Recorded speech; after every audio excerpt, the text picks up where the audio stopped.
बोलिए श्री सदगुरु महाराज जी की जय। सच्चे दरबार की जय। श्री कृष्ण बलदेव की जय। सनातन धर्म की जय। सियावल रामचंद्र महाराज की जय। प्रिय भगवत प्रेमियों, हमेशा की तरह आज फिर सत्संग सभा में आप सभी का हार्दिक स्वागत है, अभिनंदन है। प्रभु की असीम कृपा अनुकंपा से आज हम सत्संग विचारों को श्रवण कर पाएंगे, सुनेंगे। और केवल सुनना ही नहीं है, उस पर मनन भी करना है, उस पर चिंतनशील भी हमको होना चाहिए।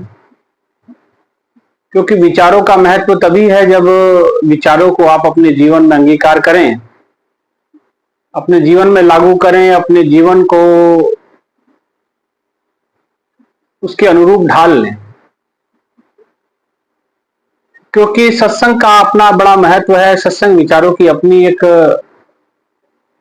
कहा जाता है कि जहां सत्संग विचार होते हैं, जहां सत्संग सभाएं होती हैं, जहां प्रभु के विचारों का महिमा मंडित किया जाता है, वहां स्वयं ईश्वर विराजते हैं। ईश्वर का निवास वहां हो जाता है। और कहते हैं वो जगह भी धन्य हो जाती जहां प्रभु के सत्संग विचारों का आयोजन हो जाता है।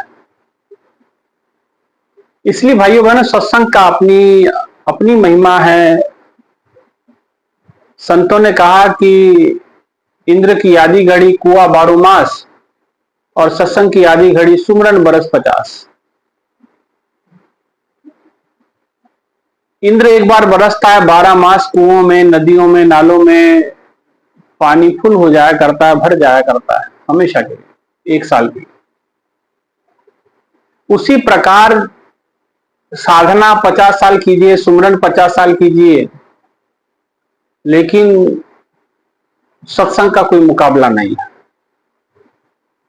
इसलिए भाइयों बहनों, हमें चाहिए कि हमें सत्संग सुनना हमारे जीवन का एक नियम बन जाए और हम नियमित सत्संग सुन करके अपने जीवन को सफल सार्थक करें। और प्रयास हमारी तरफ से यही है कि हम नियमित आप सभी को सत्संग विचारों की ऐसी श्रृंखला प्रदान करते रहें जिससे आप अपने जीवन को धन्य, अपने जीवन को आध्यात्मिक उन्नति की ओर लेके जाएं।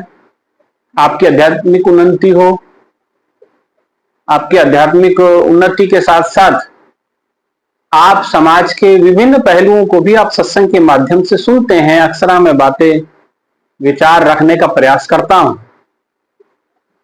ताकि आप जागरूक हो सकें, जान सकें। भगवान की कथाएं, पौराणिक कथाएं, धार्मिक कथाएं तो ठीक है, उनका अपना महत्व है ही, साथ साथ में आपकी समय सजगता, समय में जो चल रहा है उसके अनुरूप कैसे आप अपने जीवन को ढालें, अपने जीवन को कैसे बनाएं, इसका प्रकाश भी हम सत्संग विचारों के माध्यम से आप तक पहुंचाने का प्रयास करते हैं। भाइयों बहनों, सत्संग की अपनी महिमा है, अपनी गरिमा है। बड़ा इसके संदर्भ में उदाहरण मैं आपके सामने अगर रखना चाहूं तो एक उदाहरण बड़ा सुंदर आता है भगवान कृष्ण और अर्जुन का। भगवान कृष्ण ने अर्जुन को एक दिन कहा कि उन्होंने देखा कि भविष्य में बहुत बड़ा एक युद्ध लगता है कि होगा, और भगवान को तो पता ही है युद्ध होगा, लेकिन वो भविष्य कभी किसी के सामने खोलते नहीं है, पर इशारा परमात्मा जरूर कर देता है। भगवान को आशंका है, लेकिन भगवान ने क्या किया कि भयंकर युद्ध होगा, महाभारत जैसा भीषण महायुद्ध होना है। उन्होंने अर्जुन को कहा कि अर्जुन एक काम करें, आप कदली वन में जाएं और वहां से एक विशेष प्रकार के पुष्प हैं, वो पुष्प लेकर के आए और उस पुष्प के द्वारा मैंने पूजन यजन करना है। एक विशेष पूजा मैंने करनी है जो कि भविष्य में मुझे या आप सभी को, अगर भयंकर युद्ध होता है तो उसमें हमें उसका उपयोग हम कर सकें, उसका लाभ हमें मिल सके। तो भगवान ने अर्जुन को कदली वन में भेजा, और कदली वन में आप सब जानते हैं कि प्रभु श्री राम के अनन्य सेवक भक्त हनुमान जी वहां निवास करते हैं। और हनुमान जी का विशेष कृपा अनुकंपा के बिना किसी प्रकार के युद्ध को जीतना संभव नहीं है। भगवान मानते हैं कि जब राम अवतार में मैंने युद्ध किया तो उसमें भी हनुमान की सहायता के बिना मेरे से कोई काम हो नहीं पाया, और ये भी इस कृष्ण अवतार में बड़ी भयंकर युद्ध की स्थिति बनी हुई है, और इसमें हनुमान का होना अपने साथ बड़ा जरूरी है, हनुमान का साथ होना बड़ा जरूरी है। अर्जुन को कहा कि आप वन में जाएं और वहां से एक विशेष प्रकार के पुष्प लेकर के आए जो मैंने पूजा करनी है। और जिस समय वो कदली वन में गए, पुष्प लाने लगे, तोड़ने लगे। ऊपर हनुमान जी पेड़ पे बैठे हुए भेष बदल के। उन्होंने कहा कि मारे महाराज, फूल तोड़ने आए हो, माली से पूछ तो लो। अर्जुन ने कहा कि फूल पूजा के लिए लेके जा रहे हैं, यहाँ कुछ दिख नहीं रहा। बोले दिख नहीं रहा तो क्या ऐसे ही तोड़ लोगे? जाओ पहले माली को ढूंढो, फिर पूछो। वो कह दे तब ये वन, इस कदली वन से, इस बगीचे से आप पुष्प तोड़िएगा, फूल तोड़िएगा, ऐसे थोड़ी चलेगा काम। अरे भाई, अर्जुन ने कहा कि पुष्पी तो है और भगवान ने पूजा करनी है, भगवान की पूजा करनी, पुष्प लेके जाइए, कोई मना नहीं है, लेकिन पहले पूछ लीजिए। बोले क्योंकि हम तो हैं राम जी के भक्त, और राम जी हैं मर्यादा पुरुषोत्तम। मर्यादा सर्वप्रिय प्रिय है उन्हें। मर्यादा से बढ़कर के वो किसी को स्थान नहीं देते हैं, क्योंकि मर्यादा में रह करके उन्होंने तमाम अपना जीवन जिया, और हम उनके भक्त हैं, उन्हीं की जीवनचर्या को हम मानते हैं। और भगवान श्री राम तो माता सीता से विवाह करने के लिए जनकपुर में जब प्रवेश किए थे, और कहते कि वन में जिस समय बगीचे में पुष्प लेने के लिए विश्वामित्र जी ने भेजा, तब भगवान ने पहले माली से पूछा, तब जाके पुष्प तोड़े। लक्ष्मण जी तो यूं तोड़ना चाहते थे, लेकिन मना किया कि जाइए पहले माली से पूछिए, कह दे हाँ तब तोड़िएगा। तो हम तो राम जी का अनुसरण करने वाले हैं, ऐसे हम तोड़ने नहीं देंगे। तो उन्होंने कहा कि अर्जुन ने कहा कि अरे महाराज, ये तो अब भगवान की पूजा के लिए फूल लेके जा रहे हैं, हम कौन अपने काम के लिए लेके जा रहे हैं। तो उन्होंने कहा कि ठीक है, पूजा के लिए लेके जा रहे हैं, लेकिन पूछना आपका धर्म, ऐसे चोरी करके लेके जाना ठीक नहीं। तो अर्जुन ने जब ऐसा कहा, हनुमान जी ने जब ऐसा कहा, तो हनुमान जी ने फिर कहा कि ऐसा है, ये बताइए कि ठीक है, पूजा तो आप करने जा रहे हैं, लेके जा रहे हैं पुष्प, लेकिन ये किसकी, कौन, किसकी पूजा के लिए लेके जा रहे हैं? उन्होंने कहा कन्हैया जी की इन्हें पूजा करनी है, और हम तो कन्हैया जी के भक्त हैं, उनके आदेश पे हम यहाँ आए हैं, और हम पुष्प लेने के लिए आए हैं। हनुमान जी ने कहा फिर तो ठीक है, गुरु भी चोर है, चेला तो चोर रहेगा ही रहेगा। गुरु जी तुम्हारे जो थे बाल काल में, वो माखन चुरा चुरा के खाते थे, अब तुम हो उनके चेले, तो आप पुष्प चुरा चुरा के लेके जा रहे हो। दोनों गुरु चेला तो ठीक ही मिले हो। अर्जुन ने कहा कि मेरे कन्हैया जी को आप चोर कह रहे हैं? बोले हाँ, चोर तो ही है, तभी ना चोरी करके लेके जा रहे हैं आप। हनुमान जी ने जब ऐसा कहा तो अर्जुन को बड़ा गुस्सा आया। तो बोले कि अच्छा, आप कन्हैया को चोर बता रहे हैं, बताइए, वो जगत गुरु हैं, वो मेरी माँ कुंती कहती कि वो परमात्मा धरती पे आए हैं। बोले कहती है तो क्या हुआ, लेकिन है तो चोरी। तो बात जब उन्होंने कन्हैया जी को बार बार चोर कहा, अब हनुमान जी तो जानते हैं कन्हैया जी को, वो तो उनके हृदय में वास करते हैं माता सीता सहित। लेकिन भगवान के भक्त कुछ समझाना चाहते अर्जुन को। अर्जुन ने कहा कि अच्छा, आप कन्हैया को चोर कह रहे हैं, मेरे प्रभु को चोर कह रहे हैं। उनको गुस्सा आया तो कह रहे कि जानते जानते हम आपके राम जी को भी जानते हैं। अच्छा ये बताओ, जब आपके राम जी इतने बढ़िया धनुर्धर थे, अब अर्जुन ने छेड़ दिया हनुमान जी को, क्योंकि हनुमान जी तो भेष बदल के थे। और कहा कि आप राम जी को इतनी बड़ाई करते हैं, तो राम जी जो है इतने बढ़िया धनुर्धर समुद्र के ऊपर तीरों का पुल क्यों नहीं बना दिया? वानरों से, कौल भीलों से, बंदरों से वो सेवा करवाए, वो पत्थर ढुलवाए और पत्थर से वो उन्होंने पुल बनाया और तब जाके कहीं उनकी सेना पार हो गई। यही धनुर्धर थे। अब राम जी के बारे में कुछ कह दे, वो भी इस प्रकार से, तो भक्त हनुमान को कैसे सहा जाए? हनुमान ने कहा कि देखो ऐसी बात नहीं है, बना सकते थे भगवान पुल। भ्रिकुटी विलास सृष्टि लय हो, जिनकी भ्रिकुटी टेढ़ी करने सृष्टि लय पर लय हो जाएगी, उनके लिए कोई बड़ी बात नहीं है। लेकिन उन्होंने सम्मान दिया। अर्जुन ने कहा कोई सम्मान सम्मान नहीं दिया, कुछ नहीं कर सकते थे, इसलिए उन्होंने पुल बना नहीं सकते थे, इसलिए जो है बंदरों से उन्होंने पुल बनवाया। हनुमान जी जो भेष बदल के थे, उन्होंने कहा कि ऐसी बात नहीं है, पुल वो बना देते धनुष का, तीरों का। लेकिन आप जानते हैं कि हमारे भीलों में और वानरों में बहुत बड़े बड़े वानर थे जो वानरों का भार झेल नहीं सकते थे, इसीलिए वो तीरों का उन्होंने कहा कि तीरों का पुल नहीं बनेगा।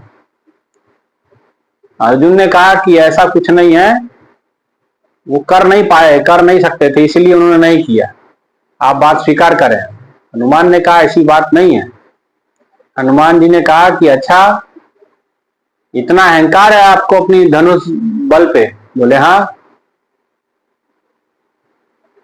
बोले अगर मैं अर्जुन ने कहा कि मैं राम जी की जगह होता तो मैं वहां तीरों का पुल बना देता।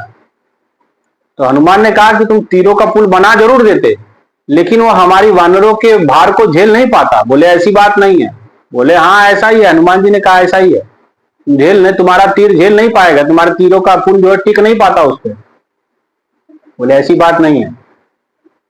हनुमान जी ने कहा कि ठीक है पुल बनाओ, और अगर वो वानरों का छोड़ो मेरा ही भार उठा ले तो मैं मान जाऊंगा, जो तुम कहोगे वो करेंगे। और जो अगर तुम्हारा पुल टूट गया तो फिर तुम क्या करोगे?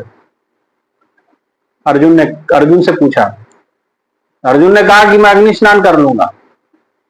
शर्त लग गई, शर्त लगी। अर्जुन ने कहा कि ठीक, हनुमान जी जो भेष बदल के तुमने कहा ठीक है बनाओ, चढ़ाओ अपना तीर और बनाओ पुल।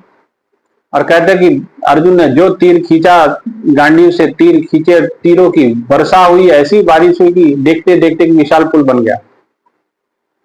अब पुल जब बन गया तो हनुमान जी को कहा कि अब इसके ऊपर जाइए, देखिए। बोले अगर पुल टूट गया तो आपको देखिए आपकी शर्त क्या है। बोले अगर नहीं टूटा तो आपको मेरा गुलाम बन के रहना पड़ेगा, आपको मैं जो कहूंगा वो करना पड़ेगा। हनुमान जी ने कहा ठीक है। तो जैसे हनुमान जी ने कहते कि ठीक है पुल के ऊपर जाने लगे, तो हनुमान जी ने अपना वास्तविक रूप बनाया और अपने आप को बड़ा विशाल किया और जोर से जाके छलांग लगाई पुल के ऊपर। पुल धराशायी हो गया, पुल टूट गया, तीर का पुल टूट गया। अब जैसे तीर का पुल टूटा तो अर्जुन को ये क्या था? हनुमान जी ने कहा कि मैं कह रहा हूं ना कि तुम्हारे तीरों में वो सामर्थ्य नहीं है कि हम वानरों का भार झेल सके। वो प्रभु श्री राम जानते थे, इसीलिए उन्होंने पुल बनाया। तो बोले ये तो मैं शर्त हार गया, और शर्त के अनुसार तो मुझे अग्नि स्नान कर देना चाहिए। हनुमान जी ने कहा महाराज आप हम दोनों की बात है, यहाँ कोई तीसरा कोई है नहीं, और बिना वजह का जान दे के कोई फायदा होने वाला है नहीं, कोई लाभ है नहीं, इसलिए छोड़ो मारो गोली। अर्जुन कहे कि ऐसे कैसे, हम क्षत्रिय हैं, हमारी जो वचनों की महत्व होता है, ऐसे कैसे कुछ नहीं, अब हम अग्नि स्नान करेंगे। हनुमान जी ने कहा कि ठीक है पुल नहीं बना पाए, मारो गोली, अब हम कौन सा किसी को बताने जा रहे हैं, आप चुपचाप जो है अपना काम कीजिए, हमको अपनी भक्ति करने दीजिए, राम राम जपने दीजिए। आप अपना फूल थोड़ी लिया आपने, फूल तो पुष्प तो ले ही लिए, जाके दीजिए कन्हैया जी को, वो बेचारे तुम्हारा इंतजार कर रहे होंगे। बोले नहीं नहीं ऐसे कैसे, मैं तो क्षत्रिय हूं, मुझे तो अग्नि स्नान कर लेना चाहिए, मैं अपना वचन पूरा नहीं कर पाया, मैं ऐसा पुल नहीं बना पाया जो आपके वजन को झेल जाए। और कहते हैं कि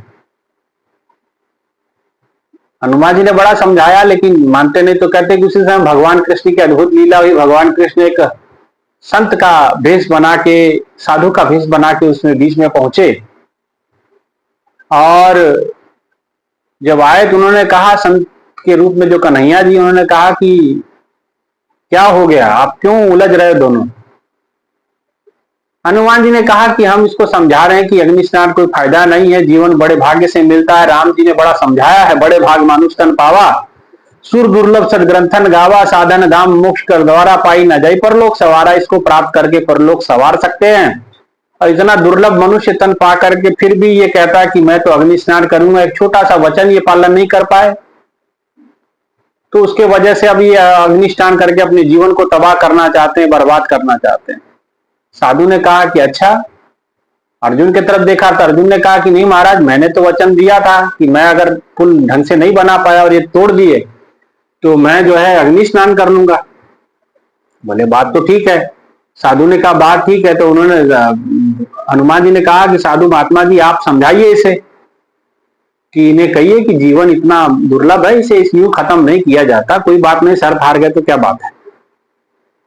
जब उन्होंने अर्जुन की तरफ देखा तो अर्जुन कहने लगा नहीं नहीं, मैं सर हारा हूं, मैं तो क्षत्रिय हूं, वचन मेरा मायने रखता है।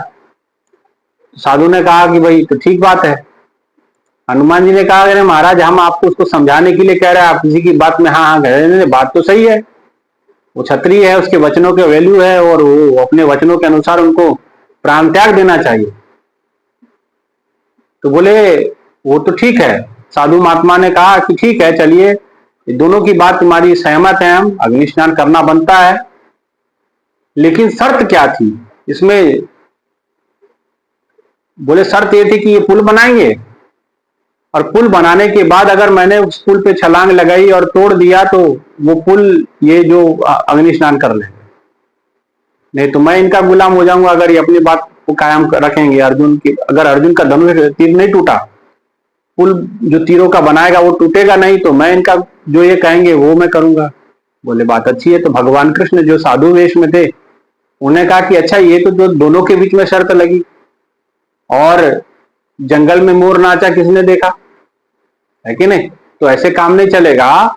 अब आपका फैसला करने के लिए कोई तीसरा व्यक्ति चाहिए, और तीसरा व्यक्ति तभी फैसला कर सकता है जब उसके सामने ये घटना घटी। अब आप दोनों के बीच में हुआ, तीसरा कोई था नहीं, तो ये मुकाबला तो कोई मान्य नहीं होगा। तो अर्जुन ने कहा कि फिर कैसे होगा। बोले अभी आप रुकिए, अपने फैसले को स्टे लगाइए, रोकिए। अगर आपने फिर से ये पुल बनाइए और आप इस पुल को तोड़ के दिखाइए, अगर टूट गया तो फिर अर्जुन का अग्नि स्नान बनता है। अभी वाला जो प्रोग्राम है वो फेल कीजिए, उसको रोकिए, अब दोबारा से अपने तीरों का अनुसंधान कीजिए, पुल बनाइए, और पुल हनुमान जी आप तोड़ेंगे। अगर टूट गया तो फिर अर्जुन को अग्नि स्नान करना पड़ेगा, अगर नहीं किया तो आप जो ये कहेगा वो आपको करना पड़ेगा। तो कहते हैं कि अर्जुन ने कहा बात सही है। तो अर्जुन ने, और हनुमान जी भी मान गए। हनुमान जी तो जान ही रहे हैं कि ये प्रभु की कोई दिव्य लीला है। और कहते हैं कि अर्जुन ने तीर का अनुसंधान किया, खूब तीर की वर्षा हुई, और वर्षा होने के बाद एक उसी की तरह का पुल बन गया। अब पुल तो बन गया, अब अर्जुन मन ही मन सोच रहा कि पिछले बार तो तोड़ दिया था, अब फिर तोड़ देगा। मन ही मन भगवान कृष्ण से प्रार्थना करने लगा, केशव माधव बचाइए, ये तो हनुमान जी हैं, आप तो एक गिरधन, एक पत्थर उठा लिए थे, एक पहाड़ उठा लिए थे, तो ये तो हजारों गिरधरों के, गिरिवरों के बराबर है, ये हजारों पहाड़ों के बराबर अकेले हनुमान है। ये मेरा तीर, कहीं मेरा पुल जो बनाया तीरों का कहीं टूट ना जाए। भगवान जैसे हनुमान जी उस तीरों के पुल के ऊपर छलांग लगा करके कूदने लगे, तो भगवान ने तुरंत साधु रूप में जो भगवान कृष्ण थे, वो तुरंत भगवान ने वरा अंतर ध्यान होकर वरा अवतार ले करके, कश्यप अवतार लेकर के, क्षमा कीजिए, वो कश्यप अवतार लेकर के, और वो पुल के नीचे उन्होंने अपनी पीठ टिका दी। और जैसे हनुमान जी ने छलांग लगाई, पुल के ऊपर कूदे, तो देखा कि पुल तस का तस, पुल टूटा नहीं। हनुमान जी ने कहा कि ऐसा हो नहीं सकता, मैं किसी को तोड़ना चाहूं वो टूटे ना। उन्होंने नीचे देखा तो भगवान कश्यप भगवान जो है वो नीचे अपनी पीठ के ऊपर उन्होंने सारा भार हनुमान जी का ले रखा है, पुल का ले रखा है, इस वजह से पुल टूटा नहीं। और पुल जिस वजह से कहते कि जिस समय हनुमान जी ने उसके ऊपर कूदे तो कुछ तीर टूट करके कश्यप भगवान के में चुभ गए, तो भगवान लहूलुहान हो गए। हनुमान जी को देख के बड़ा अचंभा हुआ। हनुमान जी ने कहा, प्रभु आप, हमसे बहुत बड़ा अपराध हो गया। हनुमान जी को भगवान ने कहा कि कोई अपराध नहीं हुआ है, और भगवान ने तुरंत अपना वेश बदला और कहा कि प्रभु आप हैं? बोले हाँ मैं हूं। और कन्हैया जी को देख करके वो प्रसन्न हो गए और कहने लगे कि ठीक है, अब आप जाइए अर्जुन के पास। और भगवान भी अंतर ध्यान हो करके तुरंत अर्जुन के पास प्रकट हो गए साधु वेश में, जैसे पहले थे। और अर्जुन ने कहा कि महाराज आपने देखा पुल मेरा टूटा नहीं?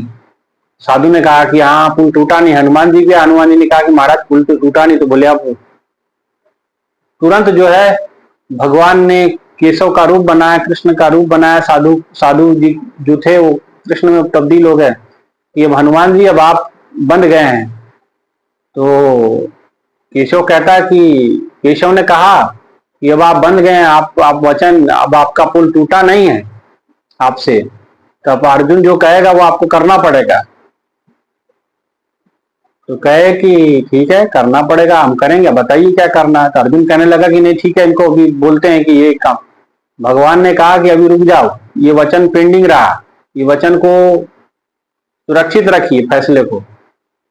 हनुमान जी जब भी आपकी जरूरत होगी, जब भी आपको बुलाया जाएगा तब आपको आना पड़ेगा।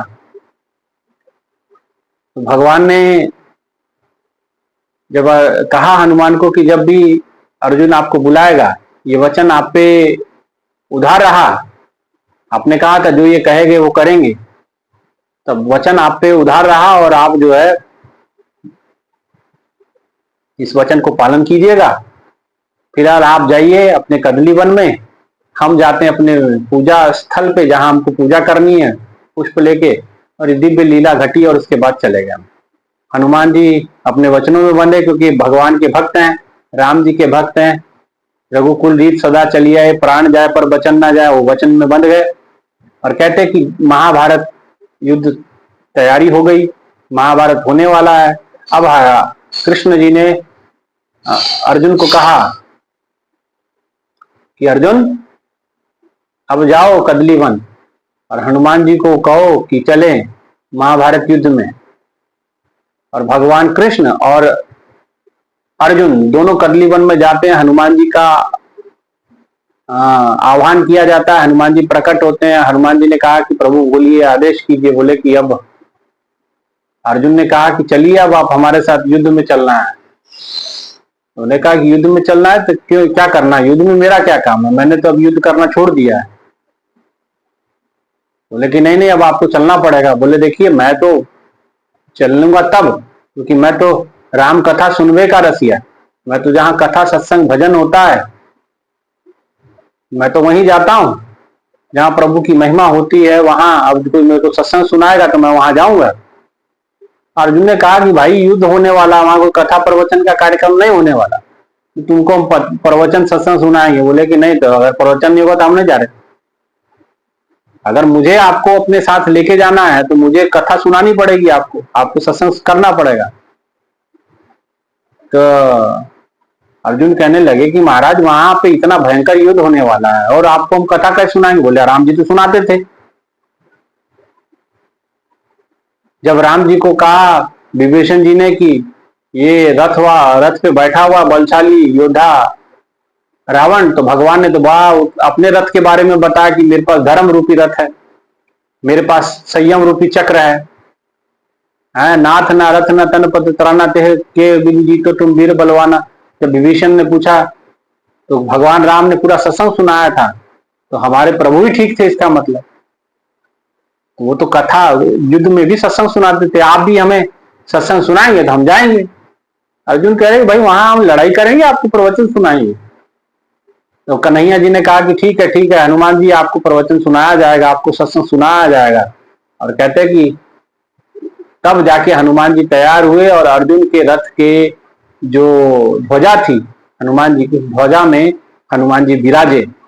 और क्योंकि हनुमान जी को कथा सुनना था, सत्संग सुनना था, तो गीता का ज्ञान अर्जुन को देना तो ये बहाना था लेकिन असली में गीता का ज्ञान, असली में वो सत्संग हनुमान जी को सुनाना था। क्योंकि हनुमान जी क्या है, हम तब तक ही रुकेंगे जब सत्संग कथा सुनाओगे। तो अर्जुन को गीता का ज्ञान देना तो बहाना था, लेकिन गीता का जो सत्संग है वो हनुमान जी को सुनना था, सुनाना था। इसीलिए हनुमान जी, अर्जुन तो बहाना बन गए, लेकिन हनुमान जी वो कथा, वो सत्संग, वो प्रभु के विचार उन्होंने सुने। और जब युद्ध हुआ तो जब अर्जुन तीर चलाता तो आगे पक्ष के जो सेना थे, पितामह भीष्म थे, चाहे द्रोणाचार्य थे, चाहे कर्ण था, उनके जो रथ है वो कई कई फीट पीछे चले जाते थे। लेकिन अर्जुन का रथ पीछे टस से मस नहीं होता था, क्योंकि वो कहते कि देखो केशव, मैंने तीर चलाया, पितामह का रथ कितना पीछे चला गया और मेरा पीछे नहीं खिसका। नीचे देखो, एक भी रथ का चाक पीछे नहीं गया। कृष्ण जी कहने लगे पीछे मत, नीचे मत देखो, ऊपर देखो, ऊपर हनुमान जी बैठे हैं। हनुमान जी पूरा भार लेके बैठे हैं धरती का, वो कहां से पीछे हिलने देंगे, है ना। इसलिए तुम्हारे तीरों की वजह से तुम्हारे तीरों की वजह से नहीं हो रहा कि भाई उनके तीरों में दम नहीं, ऊपर हनुमान जी बैठे इसलिए तुम्हारा रथ पीछे नहीं जा रहा, है ना। समझे बात को। और कहते कर्ण ने एक ऐसा तीर चलाया जिसपे तक्षक बैठ करके, और वो अमोघ बाण था, तो अब उसमें मरना संभव था, क्योंकि वो जब तीर छोड़ा जाता है वो जाके इतना जहरीला था कि उसने अर्जुन को खत्म कर देना था। तब तुरंत कन्हैया जी ने हनुमान जी कहा कि हनुमान जी अब आप ही समझाइए, आप ही संभालिए ये तक्षक के दंश से। तो हनुमान जी ने बड़ा जोर के रथ को इतने जोर से नीचे धकेला कि पाताल में ले गए, और उस सांप को पता ही नहीं चला कि कहाँ रथ है। ना रथिक दिखे, ना रथ दिखा, ना अर्जुन दिखा, ना कोई दिखा। और सांप जो है, क्योंकि तीर तो छूट ही चुका था, और जाके पीछे नीचे जमीन पे गिर गया और वो तीर बेकार हो गया। उसके बाद हनुमान जी ने फिर पाताल से वो रथ जो है बाहर निकाल लिया। केशव भगवान ने, कृष्ण ने फिर वहां एक विनोद किया कि हनुमान पिछले जन्म में भी जब राम जी लक्ष्मण जी पाताल में चले गए थे, आप ही निकाल के लाए थे, इस जन्म में भी हम गए तो आप ही निकाल के लाए, है ना। तो कहने का मतलब गीता का ज्ञान तो बहाना अर्जुन का बना, लेकिन हनुमान को जरूर वो सुनना था, चीजें वो बातें सुननी थी, वो सत्संग सुनना था। ये सत्संग का महत्व है, ये सत्संग का प्रताप है। इसलिए भाइयों बहनों, भगवान के जो भी भक्त हैं, संत हैं, महात्मा हैं, उन्हें सत्संग बड़े प्रिय है। राम कथा के ते अधिकारी जिन्हें सत्संगति अति प्यारी। तो राम कथा के भी वही अधिकारी माने गए जिनको सत्संग बहुत ज्यादा प्रिय है, पसंद है। इसलिए आप सभी सत्संग से प्रेम करें, सत्संग विचारों को सुने, अपने जीवन में इन बातों को लागू करें, और सत्संग की एक एक बातों को सुन करके अपने जीवन को आनंदित और जीवन को प्रभुमय बनाएं। इतना कहते हुए विचारों को विराम। एक जोरदार जय घोष की अभिलाषा। बोलिए बांके बिहारी लाल की जय, श्री कृष्ण बलदेव की जय, उमापति महादेव की जय, सदगुरु भगवान की जय, सच्चे दरबार की जय। आप सभी से आग्रह कि आप जरूर इस चैनल को सुने और इसको सब्सक्राइब जरूर करें। धन्यवाद।